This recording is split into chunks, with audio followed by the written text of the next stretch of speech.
خير الأعمال الصلاة على محمد وآل محمد. اللهم صل وسلم.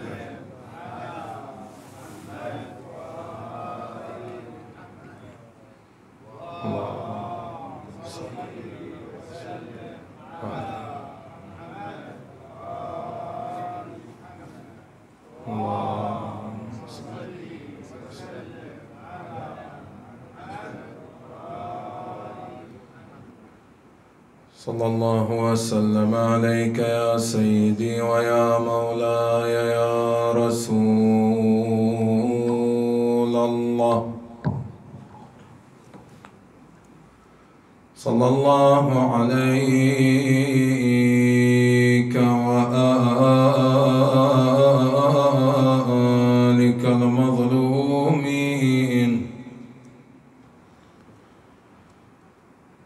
لعن الله الظالمين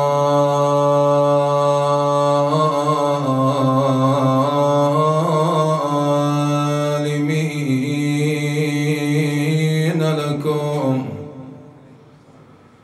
وضاعف عليهم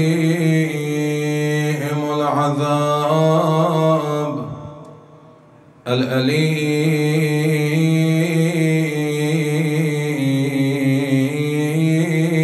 السلام عليك سيدي ومولاي يا أبا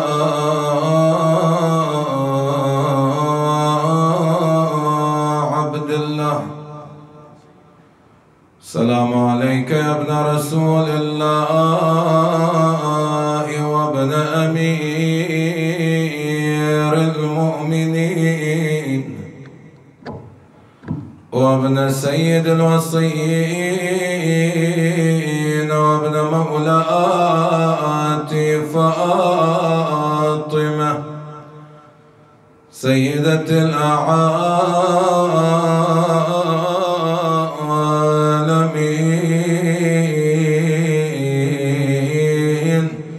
ملطومة العين مكسورة الضلعين مسقطة الجنين يا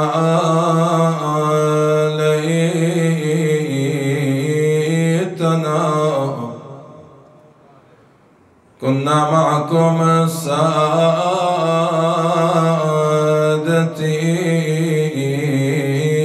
فنفوز والله فوزا عظيما. كيف ابن وحي الله وهو به الهدى أرسى فقام له العماد الأرفع أضحى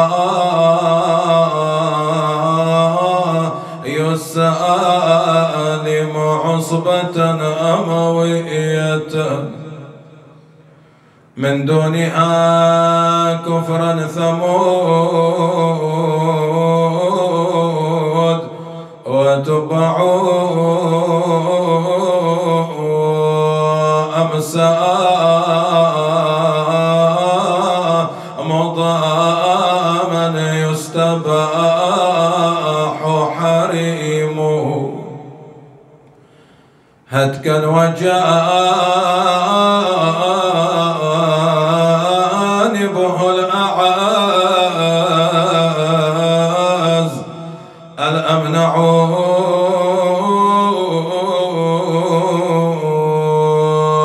ويرى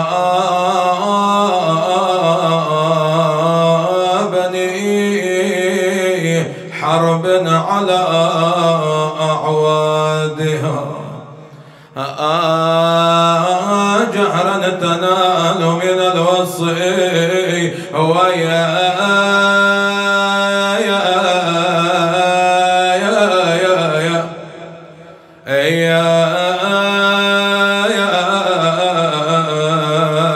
اسمعوا حتى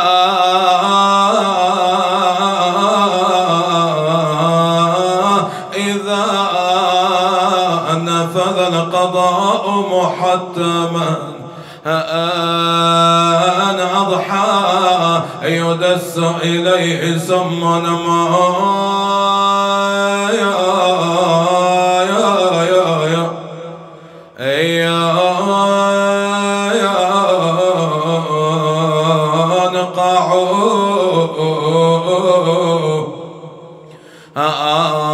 ما خافت من الله ولا راعت شرف جاد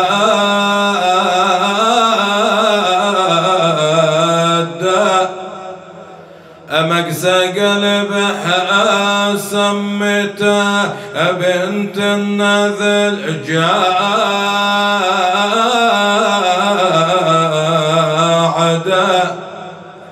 وجاب الطشت عنده وظل يقذف قطع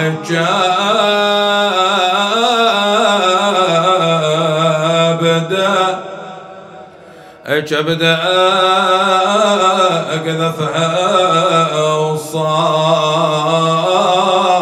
يا حسين يا اخوه يا حسين بوصيك بوصية يا سنادي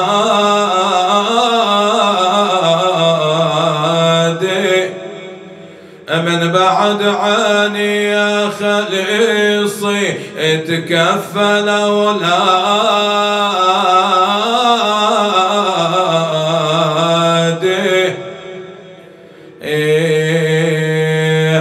طير المنية رفرفات أبى أروح لقداري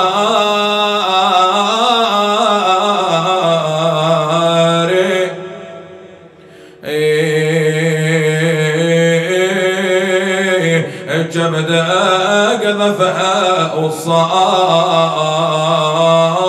يا حسين يا أخوي هذا الذي مكتوب من رب السما لعل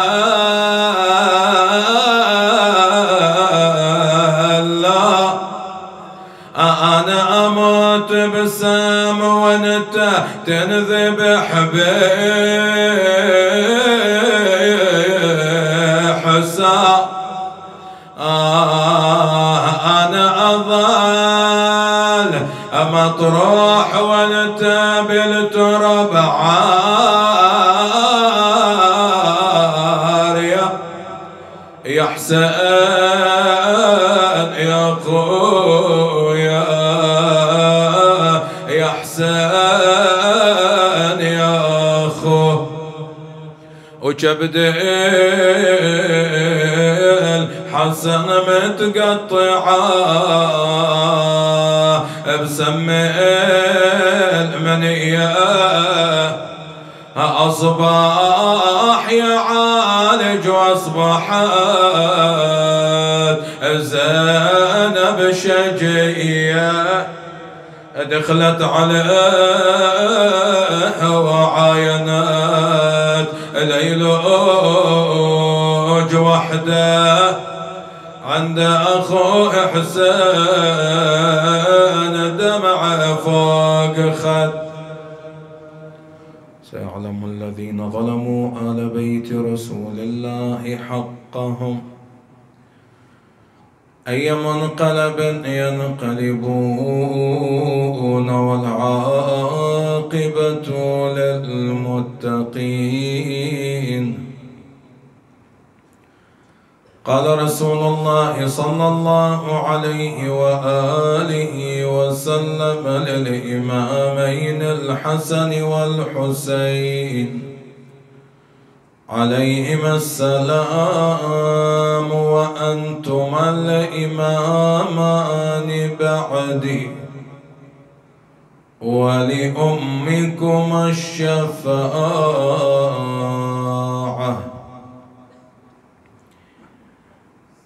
النبي صلى الله عليه وآله كان من مهمات النبوة المحمدية أن يبين مقام المعصومين عليهم السلام، والنبي كان دائما يشير إلى مقام أهل البيت عليهم السلام، مقام أمير المؤمنين، مقام الزهراء، مقام الحسن، مقام الحسين، حتى ما يكون عند الناس بعدين حجة: يا رسول الله والله احنا ما كنا نعرف مكانة هذول، يوقفوا يوم القيامة احنا أنكرنا، احنا ما وقفنا معهم، احنا ما نصرناهم لأن نحن لا نعرف مكانتهم. النبي صلى الله عليه وآله ما ترك الأمر هكذا، بل بين صلى الله عليه وآله أن عليا هو أمير المؤمنين أخيه في نصه عليه السلام لما قال لأمير المؤمنين: أنت أخي ووصي وابن عمي ووارث علمي. إذا بين النبي صلى الله عليه وآله مكانة شأن أمير المؤمنين. وبالتأكيد النبي كغيره من الأنبياء لا تتم نبوتهم ورسالتهم إلا بوصي يخلفهم. النبي صلى الله عليه وآله كان عنده مثل بقية الأنبياء وصي يخلفه، وهو أبو الحسن أمير المؤمنين عليه السلام. أنا مدينة العلم وعلي بابها. شوف مواضع كثيرة أمير المؤمنين لما يتحدث يقول: علمني رسول الله صلى الله عليه وآله 1000 باب من العلم يفتح لكل باب 1000 باب. وبين النبي مقام الزهراء عليها السلام: فاطمة بضعة مني من آذاها فقد آذاني.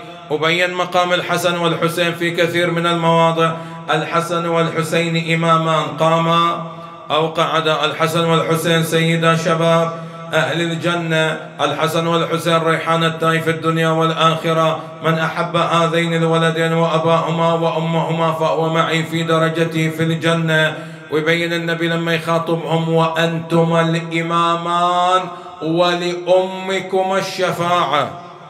إذا مواضع كثيرة يبين فيها النبي صلى الله عليه وآله مكانة وشأن الإمام أمير المؤمنين والزهراء والحسن والحسين عليهم السلام. فلذلك ما كان إلى أي أحد حق أن يزاحم أهل البيت عليهم السلام في مكانتهم التي اختصهم الله بها. الله اختص أمير المؤمنين بالإمامة والقيادة، فمو من حق أي أحد أن يزاحم الإمام أمير المؤمنين سلام الله عليه على هالمكانة، مثل ما صنع الرجل اللي تولى الشام. هذا الرجل زاحم الإمام أمير المؤمنين مرارا وتكرارا على هالمكانة، وحاول أن يأخذ المكانة من الإمام أمير المؤمنين. ولما الإمام راد يعزل هذا الرجل صار مارق على الإمام أمير المؤمنين، وصار بينهم قتال، وصارت معركة صفين اللي انتهت بكارثة التحكيم. كل هذا شنو؟ من أجل الإنكار إلى إمامة مكانة الإمام أمير المؤمنين عليه السلام. ولذلك ترى ما قتل الإمام أمير المؤمنين وما استشهد إلا بأموال هذا الرجل. ولا ابن ملجم من وين إليه المال إذا هو كان صعلوك في أزقة الكوفة واللي آواه الإمام أمير المؤمنين؟ فمن وين إليه المال حتى يقول شريت سيفي ب1000 وسممته ب1000؟ الأموال إجت من وين؟ إجت من الشام إلى الخوارج اللي كانوا موجودين: ابن ملجم، الأشعث لعنة الله عليه، وردان بن مجالد، شبيب، هذول اللي اجتمعوا على قتل الإمام أمير المؤمنين عليه السلام. بعد استشهاد الإمام أمير المؤمنين بويع الإمام الحسن المجتبى عليه السلام يوم 21 من شهر رمضان سنة 40 للهجرة. وصل الخبر إلى الرجل في الشام، صار يراسل الإمام الحسن سلام الله عليه يقول للإمام أن يتنحى عن هذه المكانة ويقول: أنا أولى منك يا حسن. الإمام عليه السلام كان كاتب هذا الرجل يرد على رسائله يبين أن هذه المكانة ما هي إلا مكانة إلهية الله سبحانه وتعالى اختصه بها، ونص عليه رسول الله صلى الله عليه وآله لما قال النبي: الأئمة من بعدي 12 أولهم علي ثم الحسن ثم الحسين ثم علي بن الحسين ثم محمد بن علي، وعددهم النبي إلى أن وصل قائلا: وآخرهم القائم المنتظر عجل الله فرجه الشريف. إذا النبي صلى الله عليه وآله بين، وهذا اللي كان يبين الإمام الحسن إلى هذا الرجل، والرجل لا ينكر هالأمر ويصر على أنه أولى من الإمام الحسن. فاحتدت الرسائل بين الإمام الحسن وبين هذا الرجل إلى أن وصل الأمر خلاص إلى اللقاء العسكري. الإمام الحسن بدأ يعبئ الجيش، عبأ الإمام جيش بمقدار 11,000 رجل. جعل الأمير عليهم منه؟ الأمير كان عبيد الله بن العباس. طبعا عبيد الله يختلف عن عبد الله بن عباس، هذا أخو عبد الله بن عباس، عبيد الله ابن العباس وقثام ابن العباس، هذول إخوة. وأيام حكومة الإمام أمير المؤمنين عليه السلام كانوا كلهم ولاة. عبيد الله كان والي على اليمن، عبد الله كان والي على الكوفة، يقال أن قثام بن العباس كان واليا على البصرة. فيقولوا في هذا الزمن، زمن الإمام أمير المؤمنين، لما كان عبيد الله بن العباس واليا على اليمن، إجا جيش بني أمية بقيادة بسر بن أرطأ وغزوا اليمن وقتلوا 2 من أولاد عبيد الله بن العباس. فكان هذا السبب اللي خلى الإمام الحسن عليه السلام أن يجعل عبيد الله بن العباس واليا على الجيش. قال له أنت تكون أمير، أنت تتولى أمر الجيش. وخرج الجيش من الكوفة وكان الأمير عبيد الله بن العباس، لأن عنده ثأر إلى معاوية، قاتل له 2 من أولاده. تقول الرواية طلع من الكوفة وصل إلى المدائن، التقوا بجيش الشام. من التقوا بجيش الشام بدأ الغزل الأموي. شنو الغزل الأموي؟ اتقدم واحد من جيش بني أمية ويجي إلى عبيد الله، يا عبيد الله ما لك ولبني عمك آل علي بن أبي طالب، هذول شنو راح يعطوك آل علي بن أبي طالب؟ انت ولاك علي بن أبي طالب على اليمن، لا أعطاك قصر، لا أعطاك بيت من المال تصرف منه كيف تشاء، لا أعطاك خدم، لا أعطاك زوجة من بنات الملوك، يعني أبدا ما قربك إلى ملوك ولا أعطاك أي رفعة، بل كان يعطيك مرتب مثلك مثل أصغر الجنود. فما لك ولآل علي بن أبي طالب؟ إن الأمير يدعوك إليه، يوليك ولاية في الشام، يعطيك قاصر، يعطيك بيت من المال، يعطيك مزارع، يعطيك أملاك، يزوجك من بنات الملوك، يعطيك يعطيك يعطيك. اغتر عبيد الله بن العباس، ليلا انسحب سرا من جيش الإمام الحسن، ما أصبحوا يوم ثاني إلا عبيد الله واقف في جيش الشام، وهو كان الأمير على الجيش. طيب إذا كان هذا عبيد الله بن العباس ابن عم الإمام الحسن وأول من خان بالإمام، تتوقع هذا الجيش اللي كان مكون من مؤمنين، من منافقين، من مؤلفة قلوبهم، من خوارج، تتوقع شنو راح تكون نفوسهم؟ هل كلهم راح يكونوا موالين لعلي بن أبي طالب وراح ينصر الإمام الحسن؟ لا بالتأكيد الجيش الضعضع من دون القائد. كان موجود قيس بن سعد شيخ الأنصار في المدينة. قيس بن سعد رضوان الله تعالى عليه جمع الجيش وقال لهم الآن نكاتب إمامنا الحسن عليه السلام ونرى ما يشير به الإمام في هذا الموضع. أرسلوا للإمام الحسن، ولا الإمام الحسن رجل آخر، الرجل اللي ولاه الإمام هم نفس الشيء، انقلب على الإمام وراح وقف مع بني أمية ضد الإمام. وصل الإمام الحسن إلى المدائن، ما وصل الإمام إلا أغلب الجيش هالمنافقين هذولا كتبوا إلى الرجل لا تجهد نفسك بحرب الحسن بن علي، إن التقينا بكم سلمناك الحسن بن علي أسيرا مكتوف الأيدي. وعلى افتراض هذا الرجل لو أمسك بالإمام الحسن سلام الله عليه، هل راح يقتل الإمام وينتهي الأمر؟ لا، ما راح يقتل الإمام. ترى هذولا كانت عندهم عقدة. شنو العقدة اللي عند بني أمية؟ عقدة الطلقاء، اللي ذاك اليوم في فتح مكة لما جابهم النبي قال اذهبوا فأنتم الطلقاء، أجي ظلت عليهم مثل اللقب يسموهم طلقاء رسول الله.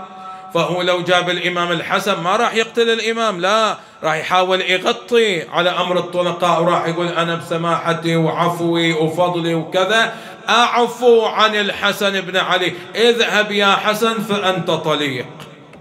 هذا اللي كان يريد الرجل، لكن يأبى الله له ذلك. وحتى يلمع صورته أمام الناس أرسل ورقة مذيلة بختمه إلى الإمام الحسن، قال له يا حسن دعنا نتفادى الحرب وضع الشروط التي تريدها. هو ظن أن الإمام الحسن ما راح يضع الشروط وراح يقاتل، فإذا وصلوا إلى القتال وراح يأخذوا الإمام الحسن أسير. اتفاجأوا بأن الإمام قبل بأن يضع شروط للهدنة، يسموها هدنة مو صلح. ليش مو صلح؟ الصلح يحصل بين فئتين، يكون بينهم في المستقبل تداخل، يكون بينهم تحابب، يكون بينهم شنو، قد يكون بينهم نسب، واحد ياخذ من هالقبيلة واحدة من هالقبيلة كذا. بس أهل البيت وبني أمية هل يصير بينهم تداخل؟ ما يصير بينهم تداخل، ما يصير بينهم نسب. هذا الرجس الأدناس ما تدخل في الطاهرين. فلذلك هذه يسموها هدنة. الإمام وضع الشروط، من طلع الإمام صعد على المنبر سلام الله عليه، اجتمع الجيش حوله، قال لهم إنا تفادينا الحرب بهدنة مع ذلك الرجل ووضعنا الشروط التالية. قرأ الإمام الشروط، وإذا بصارخ منهم لقد كفر الحسن بن علي كما كفر أبوه من قبل. نزل الإمام من المنبر، دخل الإمام إلى الفسطاط، وإذا بالسهام تترى على الإمام وهو في الفسطاط، ثم هجموا على فسطاط الإمام، انت أبو كل ما فيها، قطعوا على الإمام صلاته، حتى المصلى اللي كانت تحت قدم إمامنا سحبت من تحت قدم الحسن. طلع الإمام سلام الله عليه، شوف هذول طلعوا الآن الوجوه القبيحة اللي ما يستطيع الإمام يدخل بهم حربهم، كلهم منافقين. الإمام طلع من المدائن راد يروح إلى الكوفة، مرة تحت فسطاط مظلم، إجا واحد من الخوارج يسموه جراح بن سنان لعنه الله، أخذ بزمام بغلة الإمام في الظلام، ثم طعن إمامنا بخنجر في فخذه، أوصل الضرب إلى عظم الإمام. تقول الرواية فمال الإمام إلى والي المدائن اللي كان عم المختار الثقفي ذلك اليوم، وظل الإمام على الفراش. تدري كم يوم ظل الإمام؟ مو يوم أو يومين، ظل الإمام الحسن. تقول الرواية 3 أشهر ظل الحسن سلام الله عليه يعالج أثر تلك الضربة على فراش المرض. ثم عاد الإمام إلى المدينة يعتزل الأمور السياسية، والرجل يرسل الفتن والمفتنين إلى الإمام سلام الله عليه في مدينة رسول الله، وصار يرسل السموم مرارا وتكرارا إلى اللعين جعدة تضعه في طعام الإمام، وما يتأثر الإمام، إلى أن أتى بسم نقيع أرسله إلى تلك اللعينة، قال ضعيه في طعام الحسن بن علي، وإن قتلته أزوجك من يزيد. الملعونة أخذت السم، اختارت يوم شديد الحر، وكان الإمام صائم سلام الله عليه، ووضعت السم في اللبن. أتى إمامنا الحسن بلهفة الصائم سلام الله عليه، تناول ذلك اللبن، أحس بحرارة السموم. أيوا إماما، فوضع إمامنا يديه على قلبه، مال على يمينه، أخرى على شماله، صاح سميتني يا عدوة الله، لقد غرك وسخر منك،